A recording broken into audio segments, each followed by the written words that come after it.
All right, welcome back to another episode of the VENDO Podcast. Fired up for this one because I would say we've got one of our longest, oldest, friendliest, whatever you want to call it, clients, friends, mentor, all around just amazing guy, Justin Maddahi, joining us here from Lumineux. And he is the Chief Marketing Officer. Gefen, as always, joined here, our VP of Advertising. And we're excited to talk about how Lumineux has sold over 100 million on Amazon Plus at this point. So fired up, Justin, welcome. Well, thank you, Darren, for all the kind words. Vendo is one of our favorite agencies here at Lumineux. You guys have been with us from the beginning and really guided us when we were a much smaller company to where we are now. So I know it's not just me, but our whole company appreciates everything that you guys have done for us, for sure. Wait, you're going off script because I didn't tell you to say all these nice things about us. But I I have to. appreciate. It's the truth. You know? Listen. I appreciate the plug. We appreciate that. But Yeah. I always love to tell the funny anecdote of when I came up to Expo West to see you and your dad. And your dad gives me a hug and he says, "Hey, I don't know whether my son works for you or works for us," like kind of thing. So Yeah. so it's been a great partnership, and I feel like we're almost just getting started in some degree with the rocket ship. Oh, yeah. Yeah. We definitely have some big plans and a lot of disruption to the oral care category, and we've made a lot of headway. So I'm excited to continue to push and make things happen. Absolutely. Well, tell us a little bit about yourself first, and then let's dive into the background of Lumineux. Yeah. So basically, my dad is the founder. And I remember when I was at UCLA, I was a biology major.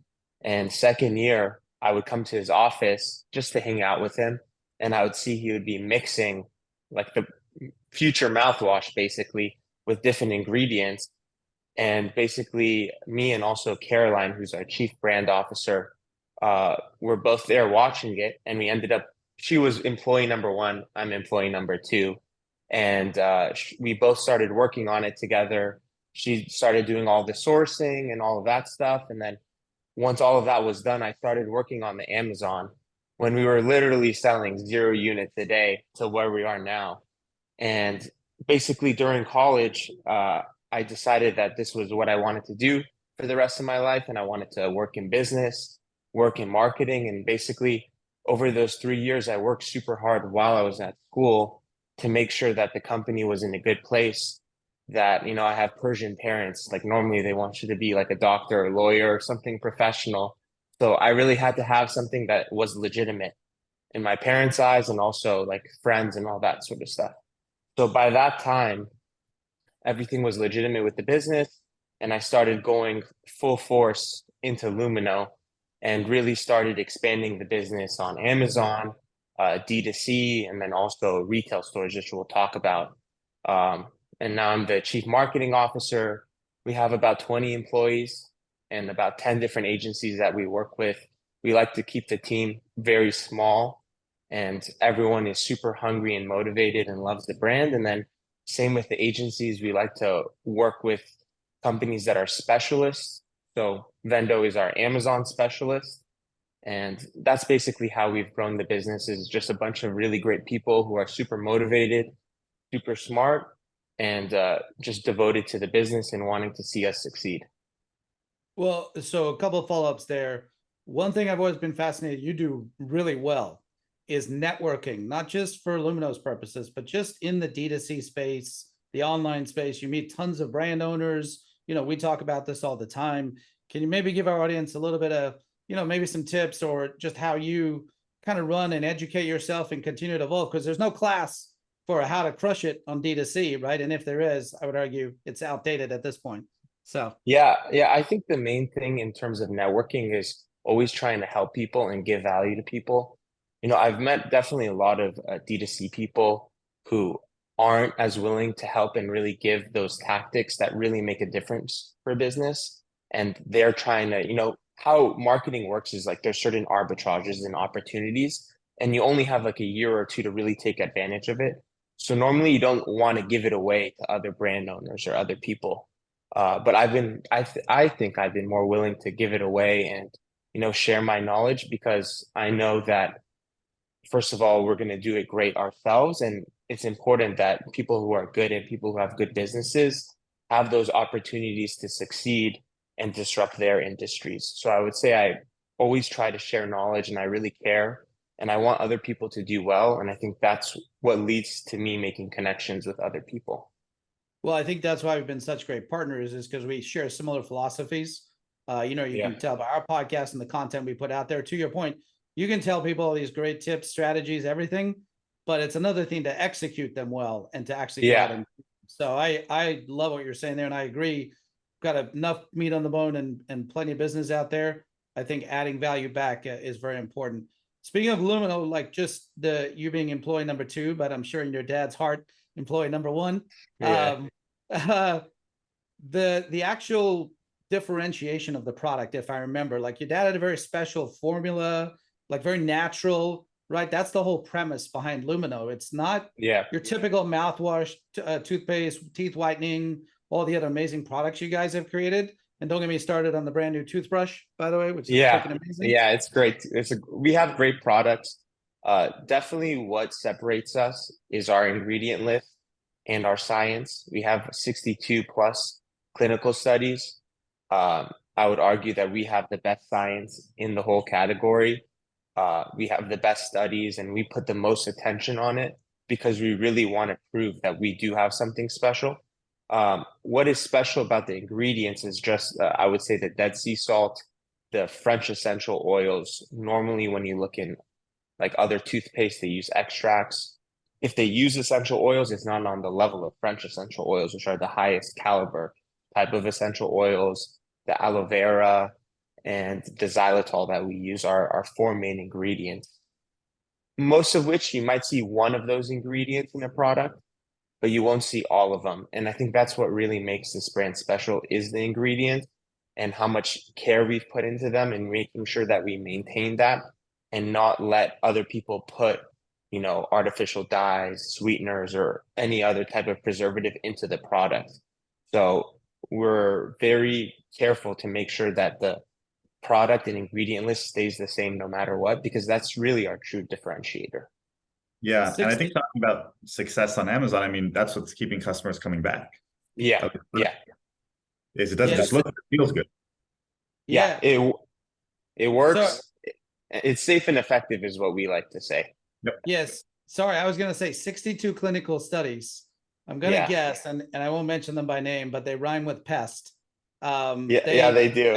I'm guessing some of these other brands don't have 62 natural like that, but we won't focus our time on those guys. Let's kind of talk about the evolution of Amazon and how you started out native D2C. I remember very early on in our relationship, a lot of third-party sellers. It was a mess on Amazon, very focused on D2C. We didn't want to list our hero items on there. Shout out to Sean, really being persistent and just saying, hey, let's try it, let's do it. And it was kind of off to the races from there.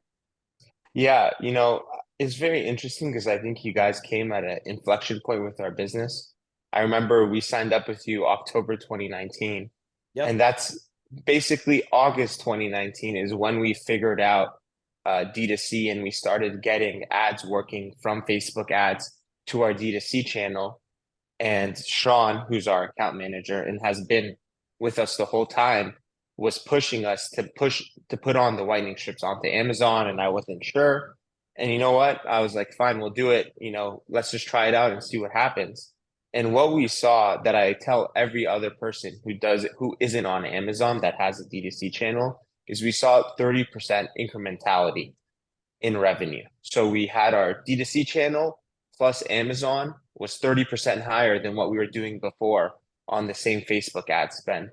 So basically from there, we kind of saw like, okay, there is something to this Amazon thing. And we saw that there was a snowball effect, that the more reviews you got, the higher brand search volume, the higher you were on the Amazon SEO page.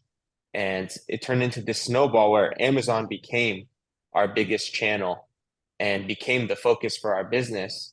And then we were able to leverage that into so many other things, like getting into retailers, because the retailers check on Amazon data first and foremost over D2C. They think that's more important and is a better indicator for success in retail. So that was basically some of the story. I can go in more detail if you want and explain all the nuances. But definitely we were able to leverage Amazon into a lot more for our company. Well, you've hit on something that I think is good for a lot of D2C brands, native D2C brands we talk to that are afraid of Amazon and say, hey, Yeah. I want to own my customer, et cetera. But I would argue when you're ready to tackle the other 80% of your business that exists in retail, do you really own the customer that's purchasing your product on the shelf and paying cash at checkout? No, you don't. Yeah. So why not embrace? And I think yours is a great case study of why rising tides lift all ships when you approached Amazon the right way. And I know Gefen can speak to a little bit of kind of the ad strategy and things we employed together to really amplify things even further.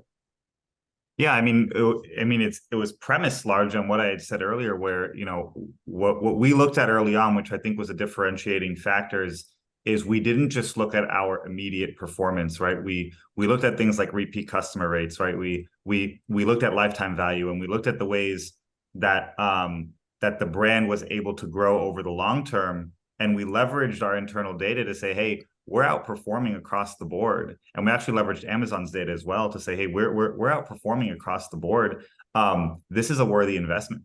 And so we structured our advertising largely around customer acquisition and market share growth, rather than direct incremental profitability. And obviously that was very successful. So we pushed that high level strategy across the board. And with the whitening strip specifically, it was kind of a meteoric rise to the top of the category. Yeah, and I think that's a very important point, because I think the difference between successful brands and not successful brands is your mindset and how you view the data. So like basically what Geffen was saying is that we focused on growing market share and not profitability right away. And getting those new customers, knowing that we're going to get the repeat. And because we were able to do that, we had an edge over, let's say, all of these Chinese companies that are selling strips, or some other brands that focus solely on getting the most efficient ROI. Because in the end, it's the brands who can get the most amount of customers. There becomes a tipping point where you become a legitimate brand and everyone just wants to buy you instead. So basically, you are in a rush to get as many customers as possible, because there is a point when you reach, let's say, like 5 million customers, you're a household name, and people are just going to buy you unconsciously. So that was something that I figured out early on with Vendo, is like we should be aggressive and try to take that top of share impression rate, because you win over time and you keep winning, because not a lot of brands can afford to do that, because they don't have such a great product, or they don't have the right strategy, or they don't have the right economics in terms of margins to be able to handle it. Yeah, absolutely. Yeah. And that's what's, I think, key is you have to pair the right product there, right? Yeah. Because you can acquire a lot of customers, hundreds of thousands of customers, but bluntly, if the product's not good, they're not going to buy again. Yeah. Yeah. And, I think going back to an interesting point that Darren brought up is, for a long time, D2C was, you can really communicate with the customers and all of that. And, what I've seen is like the data shows that you have a higher repeat customer rate on Amazon than you'll ever have with D2C, with a lot less effort. So for example, on Amazon, like we have like a 50% repeat customer rate some months, generally around 40. And on D2C, we had to put in a lot of effort and send a lot of emails and put in a lot of time to even get up to a 25% repeat customer rate. So one of the things that you have to realize is you have to lean into a lot of these channels, because they have like 90% of the funnel figured out. Amazon knows how to get people to buy again better than you will ever do with your own D2C channel. Same with Walmart, same with Target. They have that natural foot traffic, and they have that momentum as a brand that you can kind of ride on their coattails a bit, which is, I think, a very interesting point. And what a lot of people fail to see is the main benefit of these sort of channels.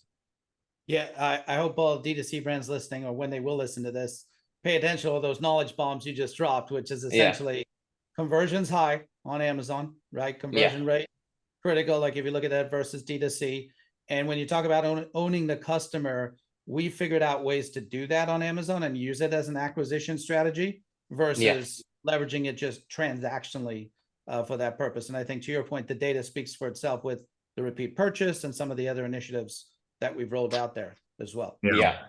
And then we're then- able now with AMC and DSP to even extract more from those customers as well by building out custom audiences, retargeting those customers as well, and really expanding largely the bottom and middle of the funnel. Yeah. To the point where you're able to either customers that visited but did not convert, retarget them with an ad just to bring them back into the funnel, and then customers that did convert, either convert them to subscribe and save or show them a new product like the toothbrush, etc. Yeah. So especially as you grow on Amazon, there's a lot more things you can leverage. And we found that we've gotten to a point where we had to rethink our entire marketing funnel, and we put in a new one, just given how we've changed as a brand and how we've matured. You need to always constantly be trying to optimize and see how you can get that next edge over the competition. So that's something we recently did with Vendo, and also our Amazon reps internally is kind of retinkered with our marketing funnel and got more aggressive on DSP rather than PPC. So I think every year as a brand, you need to find a really new opportunity to take advantage of, and you need to constantly rethink everything you do and retest everything. So it could be a very nerve-wracking thing, or it could be fun just based on how you think of it as like, oh, this is our new way to grow. Yeah, I'd say one strategy that really catapulted us, and I'll credit both you and Sean for collaborating heavily on it, were the top deals, right? Yeah. Deals of the day, as they were previously called. I would argue we started running those about a year and a half ago, and just really increased so many different metrics that we could then compound from there, leveraging DSP and some of the other advertising avenues that we've done since then. Yeah, for sure. Sean was actually the one that was pushing for the deal of the day, saying that, oh, he's seen success with other brands. And I remember actually our first deal of the day was November 2021, and it was like a failure, pretty much. Actually, it was November 2020 was our first deal of the day. It underperformed. And Sean says, let's try to reconvince our Amazon rep to give us another shot, and let's put some influencer marketing spend and get a little bit more aggressive.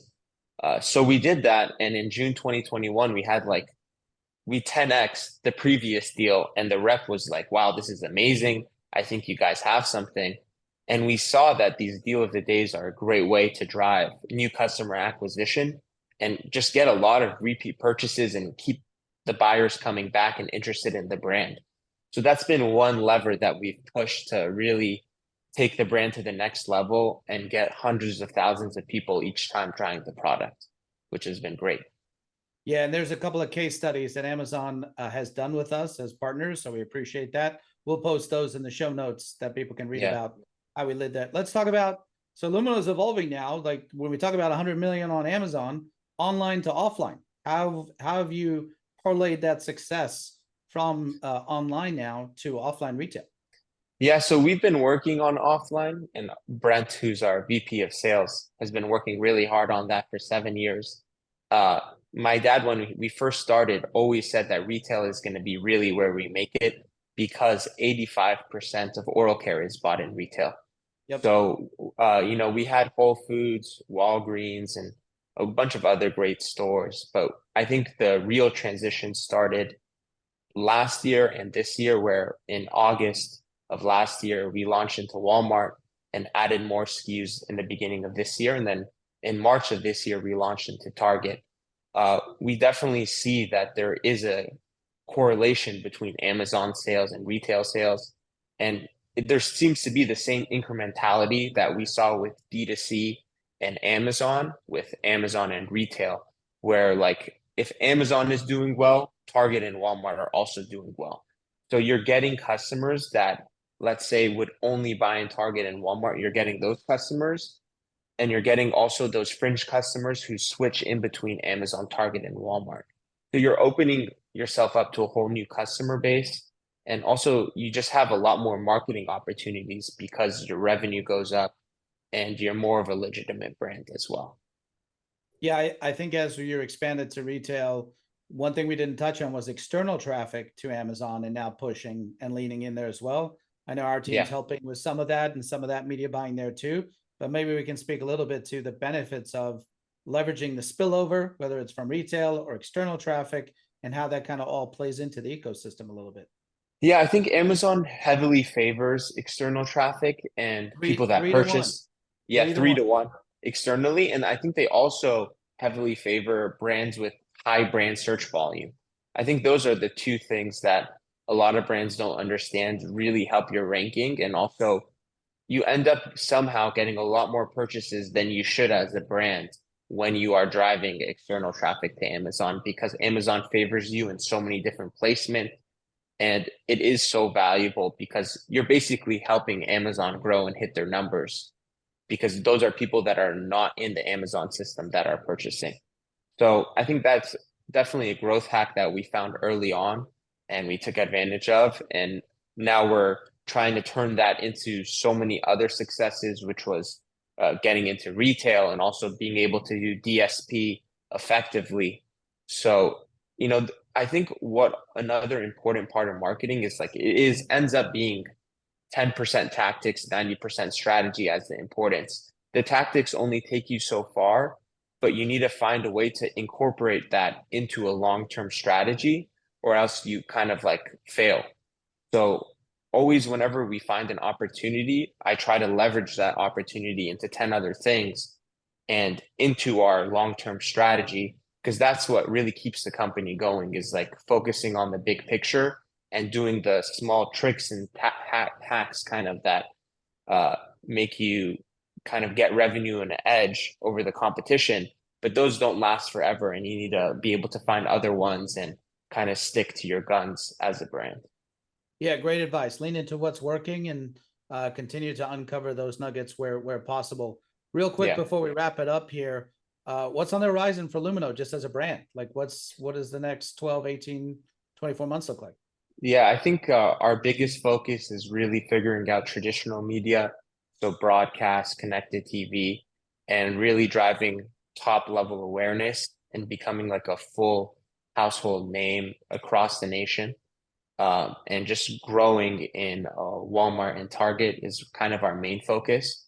And then just in terms of Amazon, is we want to become the number one in health and household continuously. We're definitely a top 100 product, but our goal is always to become number one. So just figuring out. Go ahead. No, I was going to say, we're going to get there. We're going to do it. Yeah, we're going to get there. Yeah. We do that on the deal of the days or top deals. We're the number one in health and household usually. So we just want to have that all the time and really dominate the whole entire Amazon ecosystem. I think are the two things we're focused on as a brand. And just, continue to educate customers and disrupt the industry. A lot of the things that are in oral care products and the ingredients shouldn't be there. And a lot of the brands that are making claims they're flat out false advertising. So we want to educate consumers on what is really the right way to have, or right products to have in your oral care regimen and all that. So that's been always the main focus for us. Absolutely. And we are priced competitively, but cheaper is not always better. Just for our audience out there, when they're buying generic or P&G type brands, again, we won't name who they are, but that's not always what's good, especially for something you're literally putting in your body every day, a couple of times a day, hopefully a few times a day. You get what you pay for, is what we like to say. 100% right. Exactly. Yeah. Well, why don't you finish it up with some of your key lessons learned? What are your 3 P's? Yeah, so I think one of the most important things that I've learned so far in my journey of working in business is that you need a lot of patience. I've definitely been through a lot of rough times with Lumineux. We've had a lot of months where absolutely nothing we did worked. And we have a lot of months that no matter what we did, everything worked. I think the best example of that was when COVID hit. March, April, and May were some of our best months that we had as a company. It didn't matter what type of Facebook ad we put out. It could have been like a still ad with a terrible picture of our product, and people would still buy it just because there was so much momentum for buying products in general. And then after May, we kind of fell off a cliff. And no matter how good our ads were or what we did, we really couldn't get traction just because people were wearing masks wherever they were going, and white teeth didn't matter. So you just need to be able to be patient and kind of survive those times that are rough and wait for your opportunity to come. Because if you try to rush things, you'll end up blowing through a lot of money. And if you just give up, you're kind of just maybe a month away from everything working again. So it's just I would say I have to have a lot of patience and always looking at the data and always not getting angry at things when things aren't going well, because that really is what separates a successful business person and a non-successful one, is how patient they are while still having high goals and everything. I think the next thing that I think my dad instilled into me, he's a very persistent person. I think everyone in the company is very persistent. We don't give up. We keep pushing. And I remember I listened to this podcast. His name is Drew Sanaki. And he said the secret to e-commerce and marketing and business in general is persistence over time. The brands who are persistent over time and continually market themselves. And there is a bit of like surviving involved in business too, of just there's going to be hard times where you just need to grind it out, are the ones that are successful. So we're very persistent. We always like to double check everything we do. We don't really give up on things. You know, we've been working on TikTok, I would say, for 2 years consistently. We haven't really had a major success there, but we're still working on it and putting a lot of budget there, because we know that over time, the brands that really push on something, it breaks. Eventually that channel opens up to you and you can really take advantage of it. And then the last thing is we're really focused on performance in general. We always look at numbers, and we always have high standards for everyone that works with us or internally works for the brand. And, you know, we're numbers oriented, we're analytics focused. You know, I think those are the 3 real successful patterns or behavioral patterns we have as a company. A lot of great advice there. And so I'll do my Farsi of Kaylee Khub over there, and for Gefen, I'll do the Yafi, your family. Perfect. Exactly. There we go. Justin, how can people reach you? Like if they want to reach out to you? Yeah, so you can just email me at justin@oralessentials.com. I'm always happy to help. Any questions or any advice you need, I'll always help on a call and help out. You know, I always like to learn other businesses too. So I'm not only helping you, you're helping me. So feel free to reach out there, and I'll definitely reach back out to you. Amazing. Awesome. Well, Justin, thank you so much. One, for being such a great partner to us for all these years, but just for sharing some great knowledge today. Really appreciate it. Oh, you're welcome. And thank you for having me. You know, really excited for where the brand is going and where also Vendo is going too. You know, we've had meteoric growth and so have you guys. So it's good that both of us are doing and disrupting our respective industries. Yep. I like to say we win, you win. So with that, appreciate everybody joining us. Remember, everyone, to amplify your brand, sell more. With that, thank you very much. Thanks, everyone.